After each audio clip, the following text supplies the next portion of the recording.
Suraxanıda təhlükəsiz həyatın qurulmasında icma liderlərinin rolu, Suraxanıda yeni sosial yanaşma mövzusunda konferans keçirilib. Noyabr 28-də Ailə, Qadın və Uşaq Problemləri üzrə Dövlət Komitəsi və Suraxanı rayon İcra Hakimiyyətinin birgə təşkilatçılığı ilə təhlükəsiz həyatın qurulmasında icma liderlərinin rolu, Suraxanıda yeni sosial yanaşma adlı konferans keçirilib. Tədbir, gender əsaslı zorakılığa qarşı 16 günlük fəallıq kampaniyası çərçivəsində təşkil olunub. Öncə şiddətə qarşı sülhün səsi adlı pantomim tamaşa nümayiş olunub.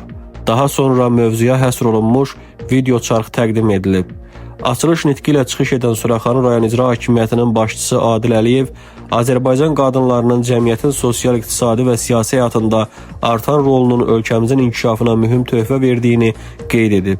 İcra başçısı bildirib ki, sevindirici haldır ki, Azərbaycanda həyata keçirilən gender siyasi tarixi ənənələrlə müasir çağırışları uğurla birləşdirir. Onun sözlərinə görə, müstəqillik dövründə qadınların cəmiyyətdə rolunun gücləndirilməsi, ümumiyyətli lider Heydər Əliyevin siyasi xəttinin prioritet istiqamətlərindən biri olmuş, məhz Ulu Öndərin rəhbərliyi ilə ölkədə qadın hərəkatı yeni inkişaf mərhələsinə qədəm qoymuşdu. O, qadınların hüquq bərabərliyinin konstitusiyada təsbit edilməsinin və Azərbaycanın bu sahədə bütün mühüm beynəlxalq sənədlərə qoşulmasının gender siyasətinin davamlı inkişafı üçün möhkəm zəmin yaratdığını əlavə edib. Adil Əliyev bildirib ki, qadınların cəmiyyət həyatında fəal iştirakı və imkanlarının genişləndirilməsi ölkəmizin davamlı inkişafının əsas şərtlərindəndir. Onun sözlərinə görə həyata keçirilən layihələr və maarifləndirici fəaliyyətlər qadınların rolunu gücləndirir və yeni uğurların qapısını açır. İcra başçısı vurğulayıb ki, birlikdə çalışdıqca daha güclü, bərabər və davamlı gələcək qurmaq mümkündür və hər kəsi şəxsi və ictimai fəaliyyətində gender bərabərliyinin təşviqinə töhfə verməyə çağırıb.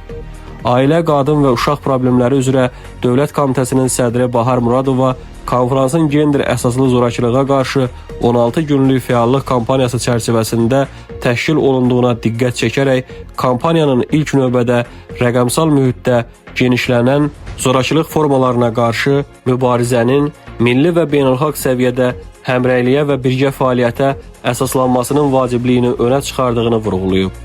Komitə sədri əlavə edib ki, son tədqiqatların göstərdiyi kimi, rəqəmsal məkanda zorakılığın 16%-dən 58%-ə qədər dəyişən yayılma göstəriciləri problemin dərinliyini və mürəkkəbliyini təsdiqləyib. Həmçinin rəqəmsal dünyada insan hüquqlarının qorunması, təhlükəsizliyin və bərabər imkanların təmin olunmasının isə artıq qlobal miqyasda mühüm prioritetə çevrildiyini göstərib. O, qadınlara və qızlara qarşı, o cümlədən rəqəmsal müstəvidə törədilən zorakılığın cəmiyyətin inkişafını zəiflədən ciddi sosial problem olduğunu vurğulayıb. Qeyd edib ki, bu kimi halların ağır nəticələri nəzərə alınaraq dövlətimizin beynəlxalq və milli səviyyədə öz öhdəliklərinə sadiqliyi xüsusi əhəmiyyət daşıyır. Bahar Muradova bildirib ki, ilk növbədə ölkə prezidenti cənab İlham Əliyevin bu sahədəki qərar və sərəncamları birinci vitse-prezident xanım Mehriban Əliyevanın tapşırıq və tövsiyələri cəmiyyəti bu problemlə mübarizəyə daha yaxından səfərbər etmək naminə müntəzəm təşəbbüsləri əldə edilən müsbət nəticələrin əsas hərəkətverici qüvvəsidir. Sosial davranışların dəyişdirilməsi və mənfi stereotiplərin aradan qaldırılması istiqamətində qısa zaman ərzində qanunverici, icra və məhkəmə orqanlarının fəaliyyəti nəticəsində cəmiyyətdə nəzərəçarpan irəliləyişlər əldə olunduğunu bildirən sədr qeyd edib ki, 2020-2023-cü illər üçün milli fəaliyyət planı uğurla icra olunub və hazırda aidiyyatı qurumların təklifləri nəzərə alınmaqla 2-ci milli fəaliyyət planının layihəsi hazırlanır. Bu sənədin gələcək fəaliyyətin daha sistemli və səmərəli həyata keçirilməsinə xidmət edəcəyinə inandığını vurğulayıb.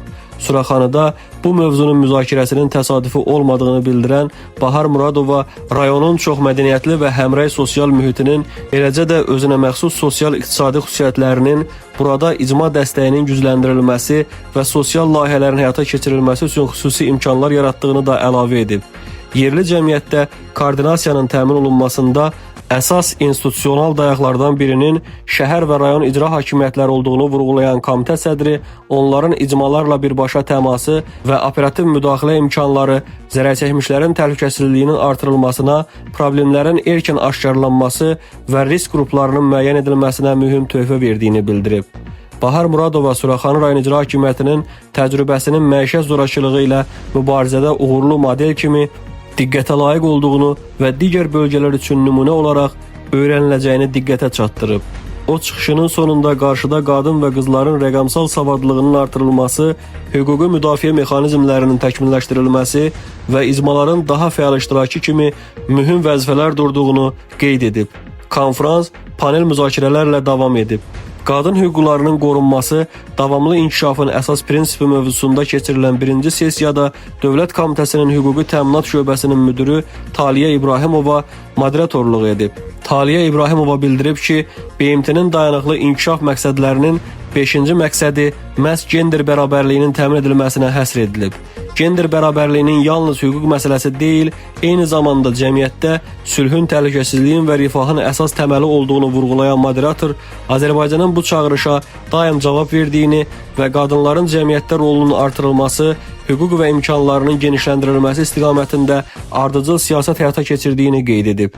Sessiyada Suraxanı rayon icra hakimiyyəti başçısının müavini Könül Axundova çıxış edərək icra hakimiyyətinin yanında yaradılmış məqin, məişət zorakılığı hallarının izlənməsi, zərər çəkmiş şəxslərin sosial və hüquqi müdafiəsinin təmin olunması, mühafizə orderlərinin verilməsi, zorakılıq törədən şəxslərlə profilaktik tədbirlərin görülməsi, eləcə də ictimai maarifləndirmə və gender bərabərliyinin təşviqi məqsədilə keçirdiyi müxtəlif tədbirlər və layihələr barədə məlumat verib. Daxili İşlər Nazirliyinin Baş İctimai Təhlükəsizlik İdarəsinin xüsusilə mühüm tapşırıqlar üzrə Baş İnspektoru Kəmalə Ələkbərova Daxili İşlər Nazirliyi tərəfindən ailə məişət zəminində törədilən cinayətlərlə bağlı yeni tədbirlər planı hazırladığını bildirib və əlavə edib ki, bu istiqamətdə mütəxəssislər üçün təlimlərin keçirilməsi də təmin olunur. Həmçinin yetkinlik yaşına çatmayanların işləri üzrə qadın polislərin sayının artırılması təklif olunub. Çıxış edən Ümidli Gələcək Sosial Təşəbbüslər İctimai Birliyinin sədri Kəmalə Aşımova bildirib ki, artıq sosial xidmət mərkəzləri dövlət qurumları ilə sıx əməkdaşlıq şəraitində fəaliyyət göstərir. Vurğulayıb ki, 2022-ci ildən etibarən qadınlar üçün 24 saat fəaliyyət göstərən qaynar xətt xidməti yaradılıb və bu müddət ərzində 11 mindən çox müraciət daxil olub ki, onların da əksəriyyəti məişət zorakılığı ilə bağlıdır. Zorakılığa qarşı mübarizədə ictimai həmrəylik və hüquqi dəstək mövzusunda müzakirələrin aparıldığı ikinci panel sessiyanın moderatoru isə Bakı Dövlət Universitetinin Hüquq Fakültəsinin Konstitusiya Hüququ Kafedrasının professoru Ceyhun Qaracayev olub. Panelçi, Elm və Təhsil Nazirliyinin tabeliyində fəaliyyət göstərən Uşaqların Müdafiəsi İdarəsinin rəis müavini Günel Səfərova Ailə, Məktəb və Dövlət Məhfulunun birlikdə uşaqların düzgün formalaşmasında mühüm rol oynadığını vurğulayıb. Qeyd edib ki, bir neçə ildir davam edən Məktəblinin Dostu layihəsi artıq bütün Azərbaycan üzrə genişləndirilib və bu şagirdlərin həm icma, həm də ailə mühitində qarşılaşdıqları zorakılıq halları üzrə rahat şəkildə müraciət etməsinə şərait yaradır. Məktəblilər üçün digər dəstək mexanizmləri də gücləndirilib. Həmçinin məktəblərdə sosial pedaqoqların fəaliyyəti təmin olunub. Azərbaycan Televiziyasının Teleradio Akademiyasının rektoru Almaz Mahmud medianın cəmiyyətdə həm dağıdıcı və eyni zamanda formalaşdırıcı gücə malik olduğunu diqqətə çatdırıb. Onun sözlərinə görə informasiya yalnız məlumat ötürmək deyil, həm də ictimai rəy yaratmaq funksiyasını daşıyır. Almaz Mahmud vurğulayıb ki, həm ənənəvi, həm də sosial mediada, xüsusilə qadınlar və uşaqlarla bağlı mövzularda empatiya hissi güclü olmalı, məsuliyyətli yanaşma nümayiş etdirilməlidir. O əlavə edib ki, cəmiyyətin düzgün maarifləndirilməsi üçün media savadlığının artırılması vacib prioritetlərdən biri olaraq qalır. Azərbaycan Respublikasının Vəkillər Kollegiyasının üzvü vəkil Lalə Nağıyeva məişət zorakılığı hadisəsinə qarşı mütləq operativ reaksiya göstərilməli olduğunu deyib. Qeyd olunub ki, bəzi şəxslər həyatlarında qarşılaşdıqları halların zorakılıq olduğunu belə dərk etmirlər. Çünki zorakılığın yalnız fiziki deyil, psixoloji, iqtisadi və digər formaları da mövcuddur. O əlavə edib ki, mühafizə orderinin tətbiqi zərərçəkmişlərin təhlükəsizliyinin təmin olunması baxımından xüsusi əhəmiyyət kəsb edir. Bu sahədə effektiv və səmərəli reaksiya mexanizmlərinin gücləndirilməsinin vacibliyini qeyd edib. Konfrans müzakirələrlə davam edib. Panelçilərə ünvanlanan suallar cavablandırılıb.